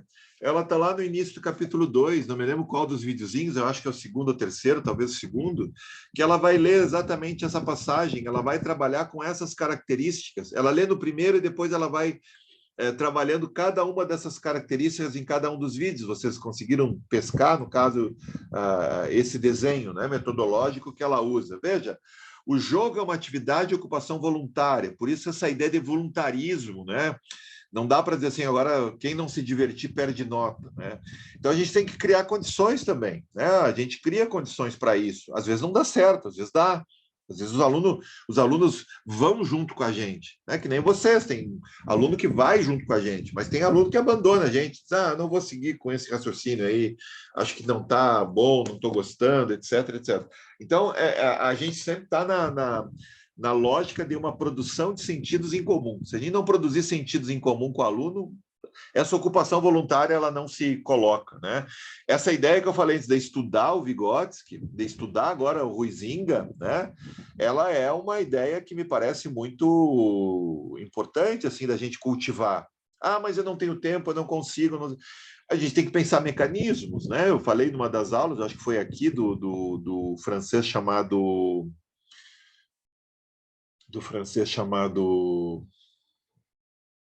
eu dei um branco agora aqui. Mas ele vai dizer que todo aquele que fosse trabalhar como professor teria que fazer um voto secreto para nunca parar de estudar, né? Nunca deixar de estudar, é um pouco do que vocês estão fazendo aqui. E criar agenda para essas leituras, né? Ela não se dá também sem uma disciplina, sem uma programação. Às vezes não agora, mas a gente vai criando mecanismos, né? Para ir ao longo do tempo produzindo aquilo que a gente pode chamar de programas de estudo, né? Vamos produzir um programa de estudo durante 30 dias, nós vamos estudar o Huizinga. Durante 30 dias depois, nós vamos estudar outra coisa. Mas vamos tentar ver o que posso pescar mais aqui, textos de comentadores, né? Enfim, vídeos como esse que a gente viu no YouTube, por exemplo, que são bastante esclarecedores, né? Veja, jogo sempre exercido dentro de uma noção de tempo e espaço, mas ela também transcende o tempo e espaço. Essa é uma questão que tem que ficar clara, né? Veja, quando a gente está jogando, o tempo passa muito rápido. Quando a gente está esperando, o tempo demora muito, né? Já passaram pela experiência de esperar alguém sair para vocês jogarem, né? Todo mundo acha que já passou por alguma coisa parecida, né? E com os alunos, né? A gente vai fazer alguma atividade que a gente tem alguns alunos que esperam, por exemplo, né? Se eles estão conosco, se eles estão junto na aula, se eles estão apostando junto conosco naquilo que a gente trabalha, né? Eles estão lá incomodando do lado. Professor, posso entrar? Já deu o tempo? Posso jogar? Agora é minha vez, ó, já passou. E o cara que vai sair diz para a gente assim, mas já? Não deu nem tempo da gente não sei o quê, né? Então, veja, a noção de tempo aqui, realmente, aí o Einstein tem razão, a ideia da relatividade, né? Mas, nesse caso aqui, é uma ideia de percepção do tempo, né? Pela ação que a gente desenvolve, uma expectativa de poder produzir ação e essa ação em movimento, né? Conosco isso funciona assim também, né? As regras são livremente consentidas, mas são absolutamente obrigatórias, né? Não dá para jogar sem regras. Vejam, o Vygotsky lá já dizia das regras. Então, todos os jogos, e aí a gente está falando das brincadeiras, têm regras, algumas mais expressas, né? Outras mais tácitas, né? Mais ocultas. Essas regras são consentidas pelos jogadores, mas não só assim também, legal, todo mundo aqui concorda. Às vezes tem relações de poder ali que a gente tem que aprender a lidar e a identificar. As turmas têm redes de poder, as turmas têm relações de poder, têm disputas de poder. Quem define a regra? Quem diz como vai ser, né? Então, essa é uma questão assim que vale a pena a gente ficar atento, né? Essa ideia de dotado de um fim em si mesmo, né? Ela tem uma relação muito próxima do que as crianças fazem do que a gente faz, né?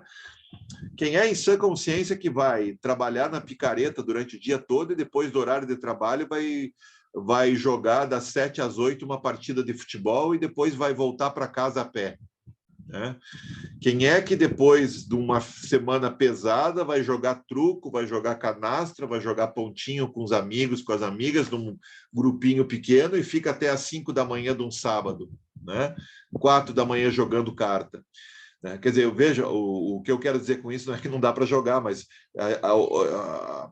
esses exemplos são exemplos reais. Então, o jogo tem uma finalidade, essa finalidade ela tá deslocada do contexto, né? Ela está deslocada da ação. A gente não joga canastra para ficar mais inteligente. A gente joga canastra porque ele é uma experiência que vale a pena viver para quem gosta.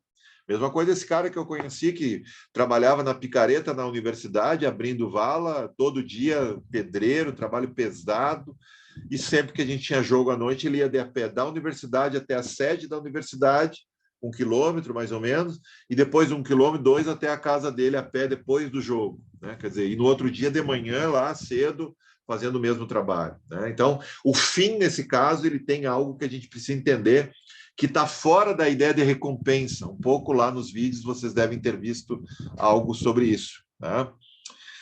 Essa tensão entre alegria, né, e seriedade, né, eu acho que essa é uma questão importante da gente sempre tentar equacionar, para o jogo não se constituir como uma experiência tensa. Às vezes ele é tão tenso que o aluno esquece de aprender, né? É tão tenso que ele quer que acabe logo, né? Porque ele não está conseguindo se sentir bem, desenvolver bem aquela ação, etc, etc. Os alunos cobram, vocês sabem, os alunos, as alunas muitas vezes são cruéis, e é preciso pensar como mapear essas experiências de crueldade, né, para tentar dialogar sobre elas, para coibi-las, né? Deixar os grupos assim, os sujeitos à mercê da tirania do grupo, às vezes não é não é nada recomendado, né? E por mais que são crianças, às vezes elas são bastante más umas com as outras, vocês bem sabem disso. Por isso que a gente tem que apostar na formação. A formação é uma possibilidade de ser melhor. A formação é uma possibilidade de entender as minhas limitações. A formação é uma possibilidade de entender aquilo que eu ainda não possuo maturidade para entender. A formação é um espaço em tempo em que eu posso reconhecer os meus erros, as minhas limitações, as carências que eu tenho e poder produzir a partir daí determinados referenciais de empoderamento e, por consequência, que me permitam produzir relações mais saudáveis, né, com as pessoas com as quais eu me relaciono, né? Essa ideia de ser uma consciência diferente da vida cotidiana é a ideia de que o jogo sempre tem uma novidade, por mais que ele seja o mesmo jogo. Eu costumo dizer que o jogo é sempre um de novo, como se fosse a primeira vez. Um filme que uma criança assiste na televisão por dezenas de vezes, né? Um videozinho, alguma coisa, para ela aquilo é sempre um de novo, como se fosse a primeira vez, porque sempre tem um caráter inédito. Os clássicos, vejam os clássicos da literatura, os clássicos do cinema, etc., que a gente assiste mais de uma vez e parece que vive cada vez aquilo de forma diferente. Veja, a ideia de que é sempre um de novo, como se fosse a primeira vez.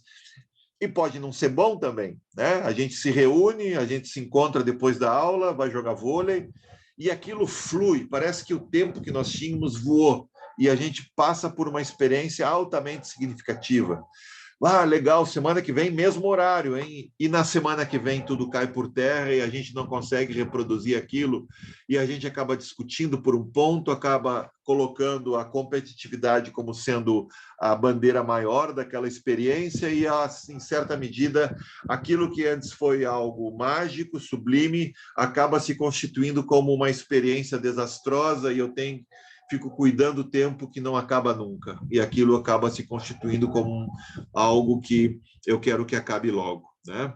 Com as mesmas pessoas, às vezes, com os mesmos sujeitos, né? Buenas, olha só, tem mais coisa para a gente ver pela frente, mas eu vou deixar aqui o Kailoá para a gente, na semana que vem, você já pode ir dando uma fuçadinha aqui, quem quiser dar uma olhada nos slides, eu vou colocar ele agora, são 8h33, né? Porque senão a gente também vai passar muito rápido por ele. O Ruizinho, que a gente passou um pouco mais rápido, que já teve todo esse lastro aí dos vídeos, né? E para mim aqui está a síntese que eu acho que é importante para a gente pensar na educação física, e aqui me parece que tem um dispositivo, né, para... o professor Lenor Kuntz, ele me disse uma vez, disse para mim, não disse numa aula, né, do mestrado, ele disse assim, ó, o bom professor é aquele que seduz os outros ao ato de querer saber mais, né? Eu acho que um pouco é isso aqui na especialização, né? É um processo de sedução, no sentido pedagógico do termo, como uma possibilidade de cavocar mais naquilo que a gente aborda em situações tão curtas temporalmente falando, né? Ó, já são 8h35 aqui, eu pensei que ia dar tempo de chegar pelo menos até o slide 10 ali, mas não vai ser possível, tá? E me parece que aí tem elementos, ingredientes para procurar referenciais que nos ajudem a pensar o jogo. A gente ainda não entrou na parte metodológica. Agora, quando a gente entrar na parte metodológica, vocês vão perceber que esses elementos de fundo vão constituindo a nossa possibilidade de construção pedagógica e metodológica. Eles, em certa medida, podem nos permitir um olhar mais apurado sobre esse fenômeno, né? E me parece que aqui tem janelas de oportunidade para procurar mais sobre esses referenciais e outros que a gente vai estudar aí ao longo da disciplina, tá? Eu vou parar aqui com a apresentação por hoje, chegamos até o slide 5, 6, ali, se não me engano, e, em certa medida, pensei que a gente ia avançar mais, mas eu acho que eu também falei demais, assim, né? Eu acho que, enfim, acho que semana que vem a gente retoma um pouquinho mais algumas coisas e tenta dar passar por essa questão, dei uma olhada antes aí para a gente também poder avançar e já entrar com a questão dos nexos com a educação física. Me parece que aí é um tema que amplia a dimensão conceitual no sentido assim de pensar, tá, mas o que eu faço com isso? Bom, quando a gente passa para uma questão procurando pensar nexos com o nosso trabalho, a gente vê vamos dizer assim, entre aspas, uma aplicabilidade desses elementos bastante significativa. Tá? Não é a ideia de aplicar como uma injeção, mas é a ideia de como que isso nos potencializa, teoricamente, para poder projetar as proposições curriculares com aquilo que a gente faz ali. Estou vendo que o pessoal está dando um bom feedback ali no chat. Obrigado ali pelas palavras dele. Né? E agora eu fico aberto aqui, pessoal, para a gente poder pensar algumas questões. Vamos ver, tem o Matheus ali. Matheus, por favor. Boa noite. É que essa é a minha primeira aula, eu não estava conseguindo acessar ainda as aulas, e aí deu para entender bastante coisa. Estou dando uma recapitulada, vendo lá os conteúdos que já passaram, para poder avançar também aí junto com a turma. Tá bom, Matheus, obrigado aí também. E veja, a partir do momento que tu vai te apropriando, né, tu vai vendo ali que vão tendo as conexões entre essas aulas, né?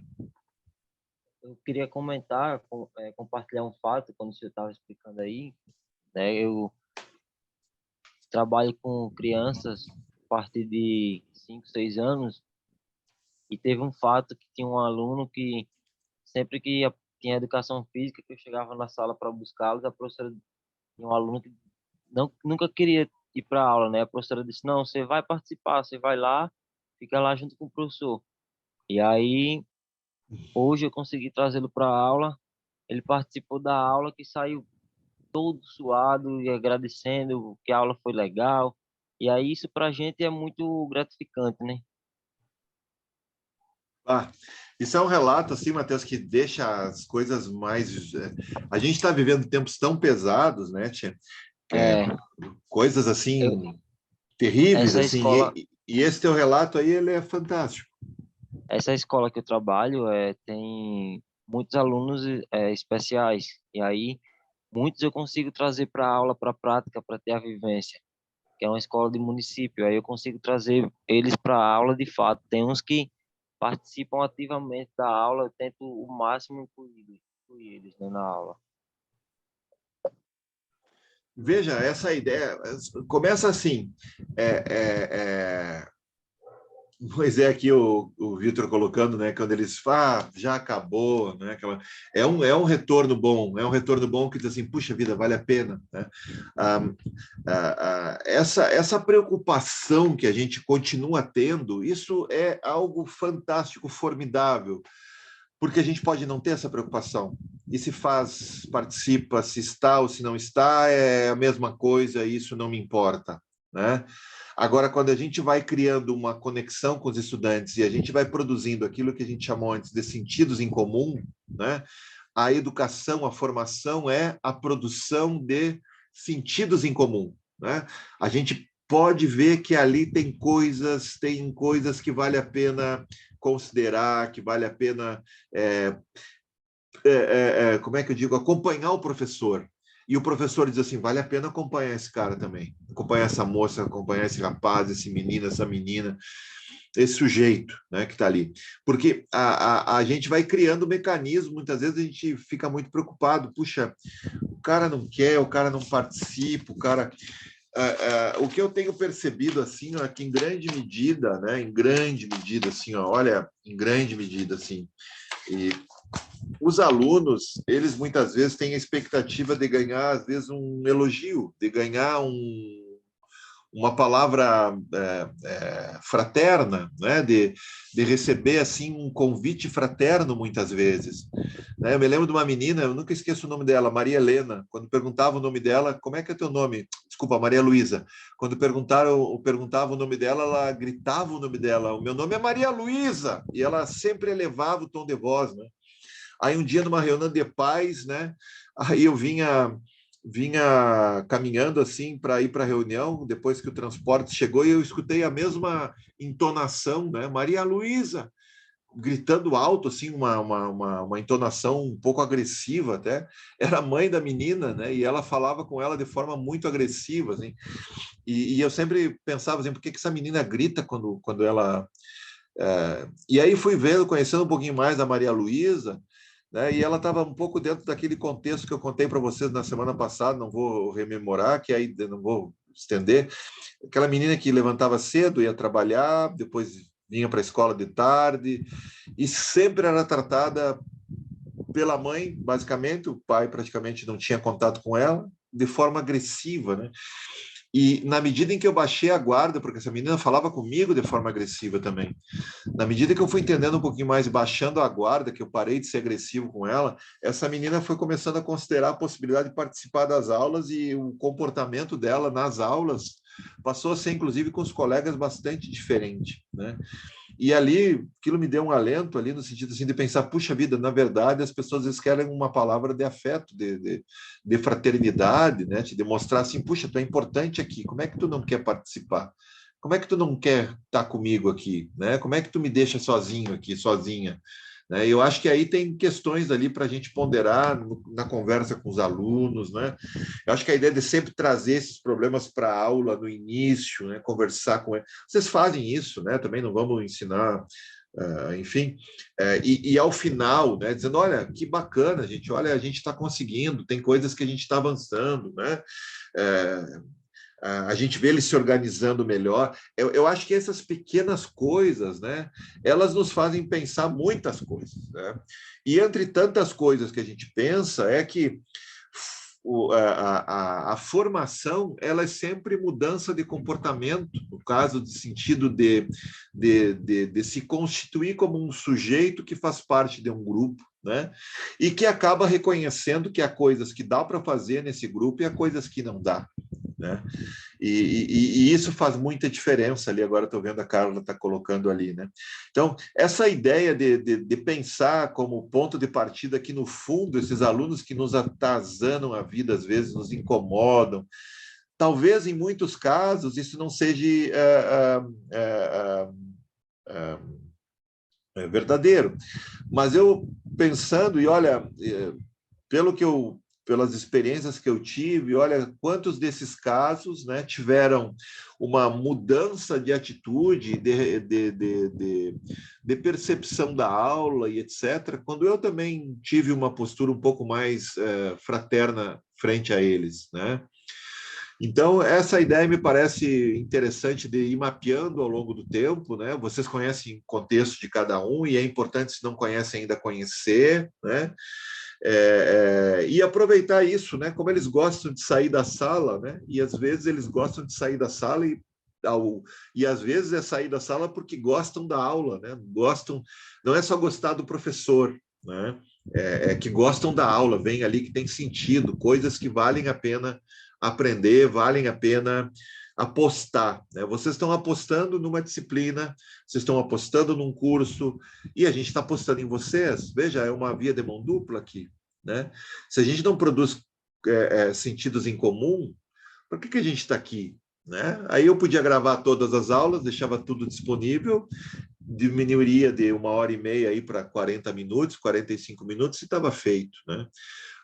Nosso contato já é tão pequeno, né? A gente já se vê tão pouco pelas câmeras. Eu não conheço a maioria de vocês e fico pulando aqui para ver as câmeras abertas, né? Enfim, e pelo menos a aula ela é um momento que pode permitir a interação, né? Pode permitir algum tipo de relação mais próxima do que teria com o vídeo gravado, né? E é isso, produzir sentidos em comum. Veja, formação é produzir sentidos em comum. né? Quando os alunos apostam junto com a gente nas aulas, nossa, aquilo muda muito, né?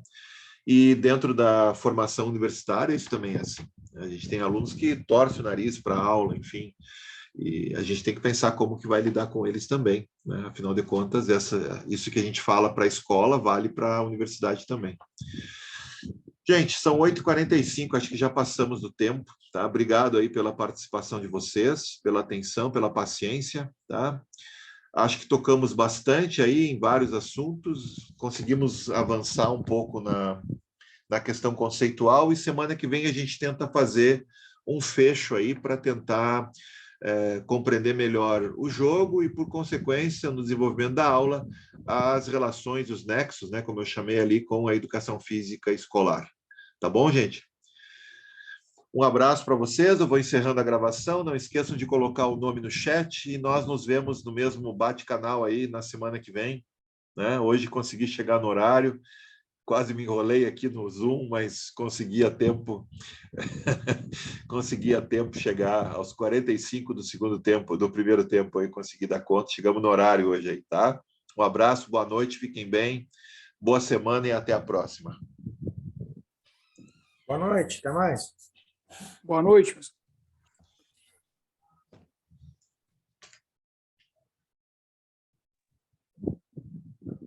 Boa noite. Boa noite, gente, fiquem bem aí, tudo é bom.